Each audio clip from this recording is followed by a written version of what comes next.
Praise the Lord. கர்த்தருக்கு ஸ்தோத்திரம். தேவனுக்கு மகிமை உண்டாவதாக. தேவனுடைய பிள்ளைகளே, தேவனுடைய வார்த்தையை நாம் ஒவ்வொரு நாளும் கை கொண்டு நடக்க வேண்டும். தேவனுடைய வார்த்தைகளை பிடித்துக்கொண்டு பக்தியாய் சாட்சியாய் வாழும்போது கர்த்தர் நம்மளை ஆசீர்வதிக்கக்கூடிய தேவனாக இருக்கார். நாம் கர்த்தருடைய வார்த்தைகளை பிடிக்கும்போது, கர்த்தருடைய வார்த்தையின்படி வாழும்போது தேவன் நம்மளோடு கொண்டு பலத்த கிரிகளை அவர் செய்ய வல்லவராக இருக்கிறார். தேவனுடைய வார்த்தைகளை நாம் பிடித்துக்கொள்ளும் போது தேவனாகி கர்த்தர் தாமே நமக்கு வேண்டிய ஆலோசனைகளையும் திட்டங்களையும் தேவன் கொடுப்பார். இன்றைக்கு கூட நாம் கர்த்தருடைய சமூகத்தில் வந்திருக்க நாம ஒரு வார்த்தையை பார்ப்போம். யூதாவில் பார்த்தீங்கன்னா கவனிங்க, ஒரே ஒரு அதிகாரம் தானுங்க. அதில் பார்த்தீங்கன்னா 11ஆம் வசனத்தை நீங்கள் வாசிக்கும் போது பாருங்க, இவர்களுக்கு ஐயோ, இவர்கள் காயினுடைய வழியில் நடந்து பிலேயாம் கூலிக்காக செய்த வஞ்சகத்திலே விரைந்தோடி கோரா எதிர்த்து பேசின பாவத்திற்குள்ளாகி கெட்டு போனார்கள். காயின் கவனிச்சிங்களா, தன்னுடைய காரியங்களில் என்ன காரியங்கள் பண்ணுறன்னா தேவனுக்கு பிரியமில்லாமல் வாழுகிறார், தேவனுக்கு பிரியமில்லாமல் நடக்கிறார். அவர் பொறாமை கொண்ட ஒரு மனிதனாய் காணப்படுறார். இந்த பொறாமை நமக்குள்ளே இருக்கக்கூடாதுன்னு வேதம் நமக்கு கற்றுக் கொடுது.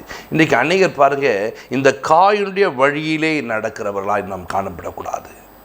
கவனிச்சிங்களா, இப்படி ஒரு மனிதன் நடப்பான் என்று சொன்னால் அவனை கர்த்தர் விரும்புவதில்லை, அவனோடு கூட ஐக்கியப்படுவதில்லை, அவனுடைய உறவை தேவன் தேடுவதில்லை. இன்றைக்கி பாருங்கள், நிறைய விதத்தில் நாம் பொறாமை கொள்கிறவராய் காணப்படுறோம். எதில் உங்களுக்கு பொறாமை? எப்படியாப்பட்ட பொறாமை கொண்டு இருக்கீங்க? இன்றைக்கி இந்த பொறாமை உள்ளவர்களாக நீங்கள் மாறி என்ன காரியங்கள் நீங்கள் பெற்றுக்கொள்ள போகிறீங்க? கவனிங்க, இவன் தன்னுடைய சகோதரன் மேலே பொறாமை கொண்டான். அந்த சகோதரன் மேலே பொறாமை கொண்டு என்ன பண்ணுறான், இவனுடைய காணிக்கை அங்கீகரிக்கப்படுது, என் காணிக்கை அங்கீகரிக்கப்படலன்னு சொல்லிட்டு அந்த பொறாமை பாருங்கள் அவனை கொலை செய்ய வைத்தது. அதனால தான் வசனம் அழகாக சொல்ல பாருங்க, இவர்களுக்கு ஐயோ, இவர்கள் காயுடைய வழியை நடந்து. அப்போ பாருங்கள், ஒரு கூட்டம் அந்த வழியிலே நடக்க ஆரம்பிக்குது. ஒரு மனிதன் தவறு செய்ததை வேதம் எழுதிச்சுன்னு சொன்னால் அந்த வேத வார்த்தைகளை பார்த்து நம்ம என்ன பண்ணோம், இந்த வழியில் நம்ம நடக்கக்கூடாது. உடனே சொல்லுவாங்க, அந்த பக்கம் பள்ளம் இருக்குங்க, பார்த்து போங்க, எச்சரிக்கையாக போங்கன்னு சொல்லிட்டாங்கன்னா கவனிங்க, அந்த பக்கம் போகிறத தவிர்த்துணும். இல்லை நம்ம போய் பார்க்கலாம், அப்படியே ஓரமாக போயிடலாம், சைடில் போகலாம், விழுந்தீங்கன்னா தெரியாது. அதனால தான் முன்கூட்டி என்ன சொல்லி போகிறாங்க, அந்த இடத்துல நிற்காதீங்க, அந்த இடத்துல செய்யாதீங்க, அதை பண்ணாதீங்கன்னு சொல்லியிருக்காங்க. ஆனால் தேவனுடைய பிள்ளைகளை நிறைய நேரங்கள் என்ன பண்ண, அதை செய்வதற்கு முன் வருவது இல்லை, அப்படியாப்பட்ட காரியங்களை கேட்பதற்கு முன் வருவதில்லை. அப்படி செய்யாத பட்சத்தில் என்ன நடக்கும்னு சொன்னால், நீங்கள் அந்த பாதையில் போய் விழ வேண்டும். இவர்களுக்கு ஐயோ. அப்போது நீங்கள் கவனிச்சிங்கன்னா, ஒரு மனிதன் தவறாய் நடந்து தவறான பாதையில் போய் அவன் என்ன பண்ணுறான், ஐயோ அவன் நரகத்துக்கு போகிறவனா மாறிட்டானே, அவன் நரகத்துக்குள்ளே ஜீவிக்கிறான். இப்படியாப்பட்ட மனிதனுடைய வாழ்க்கையில் இன்றைக்கி நீங்கள் நடந்தால் உங்களுக்கு ஐயோ. உங்கள் வாழ்க்கை இப்படி தான் மாறும். உங்கள் வாழ்க்கையில் இப்படியாப்பட்ட குறைவுகள் வரும். உங்கள் வாழ்க்கையில் நீங்கள் இப்படியாப்பட்ட காரியங்களை செய்யணும். இன்றைக்கி எதில் பொறாமை கொள்ளுங்க? ஒருவன் உங்களை விட உயர்ந்துட்டால் ஒரு பொறாமை கொள்றீங்களா?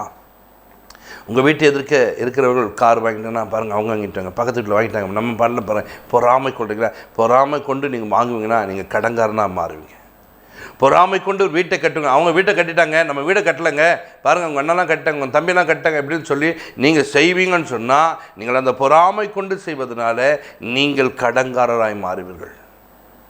இன்றைக்கி நிறைய பேருடைய வாழ்க்கை இப்படி தான் போயிடுது. அவங்கள பார்த்து இவங்கள பார்த்து அவங்கள பார்த்து. வேதம் எனக்கு ஒரு வழியை காமிச்சிருக்கு, நான் உனக்கு போதித்து நீ நடக்க வேண்டிய வழியை பார்த்தீங்களா, நான் உனக்கு போதிப்பேன், நீ நடக்க வேண்டிய வழியை காட்டுவேன், உன் மேலே கண்ணை வச்சு உனக்கு ஆலோசனை சொல்லுவேன். அப்போ இந்த வழியில் நடக்க சொன்னால் ஒருவன் பாருங்கள், தவறாய் நடந்த ஒரு மனிதனுடைய வழியை பின்பற்றி போகிற ஒரு கூட்டமாக இருக்கிறார்கள்.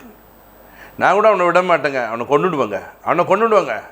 ஏங்க இப்படி கொண்டுவேன்னு சொல்லிட்டு ஒரு மனிதன் திட்டம் வைத்ததுனால தாங்க இன்றைக்கி அலைந்து திருநாய் மாறினா இவனுக்கு ஐயோ என்று வேதம் சொல்லுது. இப்படி நீங்கள் மாறக்கூடாது என்பதற்காக வேதம் தெளிவாக எழுதி வைத்து உங்களுடைய வாழ்க்கை என்ன பண்ணிட்டு இப்படி பண்ணக்கூடாது, இப்படி வாழக்கூடாதுன்னு கற்றுக் கொடுத்துருக்காங்க. ஆனால் நீங்களோ அந்த வழியில் நடக்கத்தான் பிரயாசப்படுறீங்க, அந்த வழியில் ஓட பிரயாசப்படுறீங்க. இன்றைக்கி கிறிஸ்தவர்களாக இருக்கன்னா அப்படியாப்பட்ட வழிகளை விட்டு விலக வேண்டும். அப்படியாப்பட்ட காரியங்கள் நமக்குள்ளே வரக்கூடாது. அப்படியாப்பட்ட காரியங்கள் எது நம்முடைய வாழ்க்கையில் இருந்தாலும் அதை விட்டு நீங்கள் விலக கற்றுக்கொள்ளணும். ஏன்னா இங்கே பார்க்கணும், காயனை போல இருக்க வேண்டாம். திரும்ப சொல்ற, காயனை போல இருக்கக்கூடாது. காயனை போல நம்ம என்ன பண்ணுறோம், வாழ்வோம் என்று சொன்னால் நம்முடைய வாழ்க்கையில் குறைபட ஆரம்பிப்போம். வேதத்தில் நிறைய பேரை பாருங்கள், இப்படி தான் இடறி போகிறவர்களாக இருக்கிறார்கள். அவருடைய வாழ்க்கையில் நிறைய காரியங்களில் தேவன் விரும்பாத ஒரு காரியங்கள். ஒரு தீர்க்கதரிசிங்க, இந்த தீர்க்கதரிசி நல்லா கவனிங்க, அந்த சுற்று வட்டாரம் முழுவதும் அறிந்த ஒரு மனிதனாய் காணப்படுறான் பிலேயாம். இப்படி பிழையாமை பாருங்க, தேவன் இப்படி நடத்த ஒரு பெரிய தீர்க்கதரிசியை வைக்க அவனை கொண்டு என்ன பண்ணுற கர்த்தர் இஸ்ரவேல் ஜனங்களை ஆசீர்வதிக்கும்படிக்கு வைத்திருந்தா. ஆனால் அவனோ சாபம் கூறும்படிக்கு பணத்தின் மேலே ஆசை கொண்டவனாய் மாறுகிறான். இன்றைக்கு அப்படி பொருள் ஆசை நமக்குள்ளே இருக்கக்கூடாது. இந்த மாதிரி பொருளாசை உள்ளவர்களாய் காணப்படும். இது வழி மாறிட்டீங்கன்னு அர்த்தம். வழி மாறி நீங்கள் என்ன பண்ணுறீங்க, கொஞ்சம் சம்பாதிச்சவங்க ஏதாவது லஞ்சம் வாங்கிடணும், ஏதாவது காரியங்களை லாபம் கிடைக்கணும், அதுக்குள்ளே நுழைஞ்சிடணும், அவங்க கூட போய் ஒட்டிக்கொள்ளணும், அவங்க கூட போய் சேரணும், இப்படி நீங்கள் நினைப்பீங்கன்னா நீங்கள் வழி மாறிட்டீங்க. அந்த காயினுக்கு சொன்னார் பார்த்தீங்களா, அதே வழி தான் இவர்களுக்கு. ஐயோ, இந்த வழியிலே நாம் நடக்கிறவர்களாய் மாறக்கூடாது, இந்த வழியை விட்டு விலகுவர்களாய் மாற வேண்டும். இந்த வழியிலே நாம் நடப்போம் என்று சொன்னால் நம்முடைய வாழ்க்கையில் நிறைய குறைவுள்ளவர்களாய் மாறுவோம். இந்த குறைவு நமக்கு வேண்டாம். நாம் நிறைவுள்ளவர்களாய் மாற வேண்டும். ஒவ்வொரு நாளும் வசனத்தை பிடித்துக்கொண்டும் வார்த்தை பிடித்துக்கொண்டு பக்தியாய் சாட்சியாய் வாழ வேண்டும். தேவனுக்கு உகந்தவர்களாய் வாழ வேண்டும். தேவனுக்கு பிரியமாய் நடக்க வேண்டும். தேவ ஆவியானவர் நம்மளை தேய்ச்சி பலப்படுத்துவார், வல்லவராக இருக்கிறார். கவனிங்க, நிறைய நேரங்கள் நாம் அப்படி நடக்கும்போது நம்முடைய வாழ்க்கையில் ஒரு குறைவுள்ளவராய் மாறுவோம். இங்கே வேதத்தில் வாசிக்கும் போது பாருங்க, அவன் பண ஆசை கொண்டவனாய், பிள்ளையம் எப்படின்னா பண ஆசை கொண்டவன் இஸ்ரவேல் ஜனங்கள் மேலே ஆசீர்வதிக்க வேண்டியவன் நம்ம என்ன சாபத்தை கூறுகிறான். அல்லேலூயா. இவன் பேராசை உள்ளவனாய் காணப்பட்டான், பொருளாசை உள்ளவனாய் காணப்பட்டான். இவன் பேர் என்ன பண்ணும், ராஜா பெருசாக பேசணும், பிள்ளையம் இப்படி செஞ்சான்னு சொல்லணுன்ட்டு இந்த பெருமைக்காக என்ன பண்ணுறான், தேவனுடைய வழியிலே நடக்காமல் தேவ வழி விட்டு விலகிறான். கவனிங்க, நீங்கள் பேராசை உள்ளவங்களாம் நடக்காதீங்க. இவங்க அதை சொல்லுவாங்க, இவங்க இதை சொல்லுவாங்க, நான் அதனால் சர்ச்சுக்கு இதை செய்வேன் இதை செய்வேன் அப்படின்னு பண்ணாதீங்க. கவனிங்க, வேதத்தில் பாருங்கள் அழகாக சொல்ல, உன் பேரை நான் பெருமைப்படுத்துவேன், உன்னை நான் உயர்த்துவேன், நான் உனக்கு உதவி செய்வேன்னு சொன்னார். அப்போது நீங்கள் என்ன பண்ணணும், ஒவ்வொரு நாளும் தேவன் நம்மளை உயர்த்தம்படிக்கு, தேவாவியானவர் நம்மளை நடத்தும்படிக்கு அவருக்குள்ளாக நாம் நிலைத்திருக்க கற்றணும். வழி மாறக்கூடாது, வழியை விட்டு விலகக்கூடாது. நீங்கள் வழியை விட்டு விலகுங்கன்னா உங்கள் வழியிலே கேடுபாடு வரும். உங்கள் வழியிலே நீங்கள் வியாதி உள்ளவர்களாய் மாறுங்க. உங்கள் வழியிலே நீங்கள் பலவீனமாக காணப்படுவீங்க. கவனிங்க, இன்றைக்கி நிறைய பேருடைய வாழ்க்கையில் பாருங்கள், ஆண்டவர் சொன்னார், நிறைய நேரத்தில் 70 வருடம் பலத்தின் மீது தான் 80 வருடம். இப்போ 70-80 வருடம் கர்த்தர் நமக்கு கொடுத்தாலும் அதனுடைய முடிவு எப்படி இருக்குன்னா, வருத்தமும் சஞ்சலமும் நிறைந்ததாக எங்கள் வாழ்க்கை மாறியது. ஆண்டவரே, நீங்கள் ஆண்டவரே 70 வருஷம், நீங்கள் 80 வருஷம் நீங்கள் பலத்தின் மீதினால, ஆனால் நாங்களோ வருத்தமும் சஞ்சலமும் நிறைந்ததாய் வாருகிறோம். ஏன் இப்படி மாறினாங்க? கர்த்தர் ஒரு மனிதனை நடத்தும் போது அவனுடைய வாழ்க்கையில் பாருங்கள், குறைவெல்லாம் நிறைவாக்குறார். தண்ணி இல்லையா, தண்ணி கொடுக்குறார். கவனிங்க, சாப்பாடு வேணுமா, சாப்பாடு கொடுத்துட்ருக்கிறார். அவருடைய வாழ்க்கையில் பாருங்கள், எதெல்லாம் குறைபட்டிருக்கோ அந்த குறைவுகளை மாற்றி நிறைவாக நடத்துகிறார். 40 வருஷம் நடத்தி கொண்டு வரும்போது பாருங்கள், அவங்க கால் வீங்கவே இல்லை. இன்றைக்கி அநேகருடைய வாழ்க்கையில் கொஞ்ச நாள் தான் நடக்கிறாங்க, கால் வீங்கி போயிடுச்சு. ரொம்ப தூரம் நடந்துட்டோம்னா கால் வீங்கிடுச்சு, ரொம்ப தூரத்து பண்ணால் என் கால் வலிக்குது, ரொம்ப தூரம் பாருங்கள் 40 வருஷம் நடக்கிறாங்க வாழ்க்கையில் என்ன பண்ணல, கால் வீங்கவில்லை. வஸ்திரம் பழமையே மாறல, புதுசு மாதிரியே இருந்துச்சு. அப்போ எப்படி இதெல்லாம் நடக்குது, எப்படி இதெல்லாம் கிடைக்குதுன்னா, இவர்களெல்லாம் கர்த்தருடைய வழியில் இருக்கிற கர்த்தர் இவர்களை நடத்தி கொண்டு போகிறார். இன்றைக்கு உங்களுடைய வாழ்க்கையில் இப்படி ஒரு குறைவு வருமானால் நீங்கள் கர்த்தரை நோக்கி பார்த்து, நீர் என்னை நடத்தும் ஆண்டவரே, நீங்கள் என்ன நடத்துங்க, நான் என் சுயத்தில் ஓடிக்கொண்டிருக்கேன், என் சுயத்தில் நடக்கூடாதுப்பா, நீங்கள் என்ன நடத்துங்கப்பா, எனக்கு நீங்கள் உதவி செய்யுங்கப்பா, உங்கள் உதவினால் தான்ப்பா நான் நடந்து போகணுன்னு சொல்லிட்டு தேவனை சார்ந்த ஒரு வாழ்க்கை வாழ கற்றுக்கொள்ளணும். தேவனோடு கூட நடக்க கற்றுக்கொள்ள வேண்டும். தேவனோடு கூட பழக கற்றுக்கொள்ளணும். தேவனுக்கு உங்களுக்கு நல்ல ஒரு உறவை நீங்கள் ஏற்படுத்தி கொள்ளும்போது கர்த்தர் உங்களை ஆசீர்வதிக்க வல்லவராக. இன்றைக்கி தேவனுடைய வழியை விட்டு நம்ம விலகக்கூடியவர்களாக இருக்கிறோம். கோராக என்ற ஒரு மனுஷனை நம்ம பார்க்கிறோம். இந்த கோராக எதிர்த்து நிற்கக்கூடியவனாக மாறினான். வழியை விட்டு இந்த வழியில் நடந்து போப்பான்னு கர்த்தர் தான் நடத்தி விடுறாரு. கர்த்தர் நடத்தும் போது இவன் வேற ஒரு வழியில் நடந்துக்கின்னு எதிர்த்து நிற்கிறான். என்ன நீங்கள் மிஞ்சி போகிறீங்க, நீங்கள் மட்டும்தான் இதெல்லாம் செய்யணுமா, நீங்கள் மட்டும்தான் அப்படி பண்ணணுமான்னு சொல்லிட்டு எதிர்பேசுகிறவனாய் மாறுகிறான். கலகக்காரனாக இருக்கிறான். அங்கே இருக்கலாம் கூட்டி ஒரு கலகம் பண்ணுகிறான். இப்போ பாருங்கள், இந்த மனிதனுடைய வழியை பாருங்கள், இவர்களுக்கு ஐயோ. இப்போ எந்த வழிக்குள்ளே போயிட்டாங்க தெரியுமா? இவனோடு கூட்டம் சேர்ந்தவர்களுக்கும் ஐயோ. இன்றைக்கி ஒரு கூட்டம் நல்ல வழியில் நடக்குது, பரிசுத்தமாக நடக்குது, ஜீவியத்தில் உண்மையாக இருக்குன்னா நீ அதை விட்டு நம்ம ஆமாம் அவங்க உண்மையாக இருக்கிறாங்களா, அவங்க எப்படி இருப்பாங்கன்னு சொல்லிட்டு நீ வேறொரு வழியில் நின்று பேசக்கூடாது. இவங்கெல்லாம் ஏமாத்துறவங்க, அவங்க உண்மையாக கர்த்தரோடு நடக்கிறாங்கன்னா நீங்கள் போயிட்டு நின்று அந்த பக்கம் நின்று, இவங்கெல்லாம் ஏமாத்துறவங்க, வழியை மாறி போய் நிற்காத, ஐயோன்ற ஒரு வழியில் போயிடாத. ஐயோன்ற ஒரு வழி உனக்கு இருக்குது, அந்த வழியில் போயிடாத, அந்த வழிக்குள்ளே இருக்கக்கூடாது. இவர்களுக்கு ஐயோ, இப்படியாப்பட்ட வழியை தேடி நான் போகிறேன்னா இருக்கக்கூடாது, இப்படியாப்பட்ட வழியில் நான் நடக்கக்கூடாது. கர்த்தாவே நீர் உம்முடைய வழியில் நடத்தும், நீர் உம்முடைய வழியில் என்னை நடத்தும், நீர் என்னுடைய காரியங்கள் எல்லாம் பொறுப்பெடுத்துக் கொள்ளும், நீர் எனக்கு உதவி செய்யும் சொல்லிட்டு தேவனை சார்ந்த ஒரு வழியில் நடக்க வேண்டும். வேதத்தில் பாருங்கள், ஒரு சிலராக பாருங்கள், துன்மார்க்க ஜீவித்தில் வாழ்ந்து அவர் எப்படின்னா பரிசுத்த வழிக்கு நேராக வந்து விட்டார்கள்.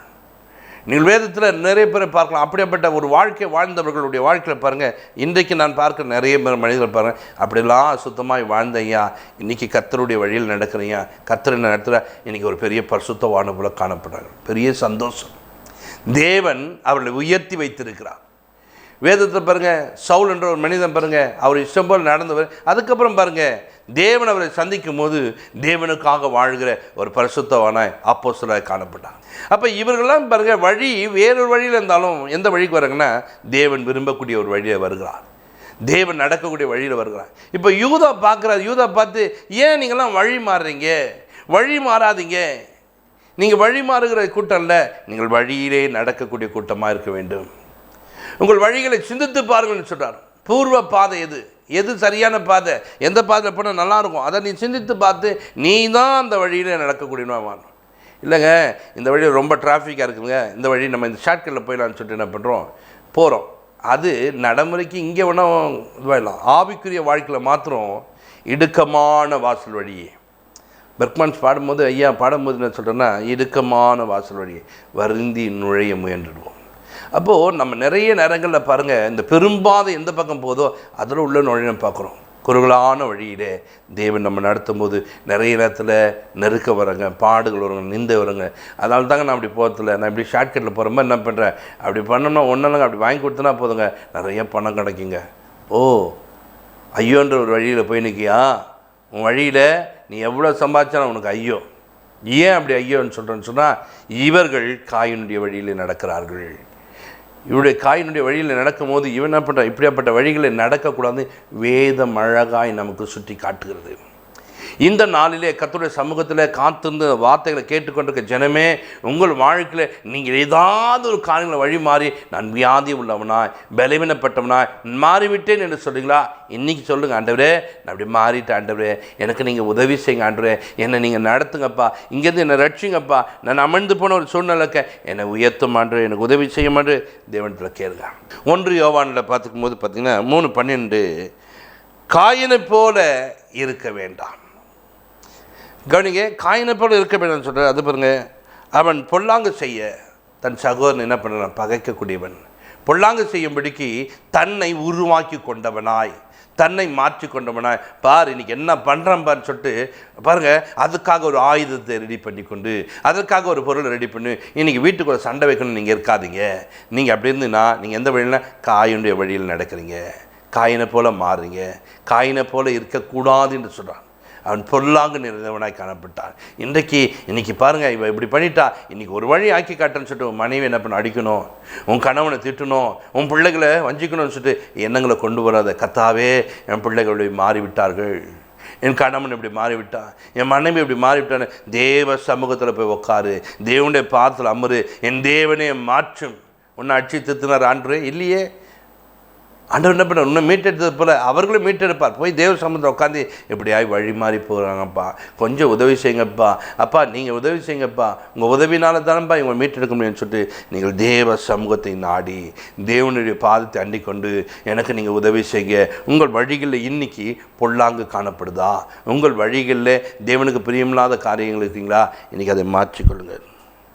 அப்பா பொல்லாங்காய் நான் இருக்கக்கூடாதுப்பா, பொல்லாங்கான காரியங்களை செய்யக்கூடாதுப்பா. அப்படிப்பட்ட சூழ்நிலை என் வாழ்க்கையில் வருமானால் ஒரு விசையாய் என்னை மன்னிங்க, எனக்கு நீங்கள் உதவி செய்ய, நான் நல் வழியில் நடக்க வேண்டும் ஆண்டவரே, என் தேவன் எங்களை நடத்துகிறார் என்று அடுவில் நடக்க வேண்டும்பா.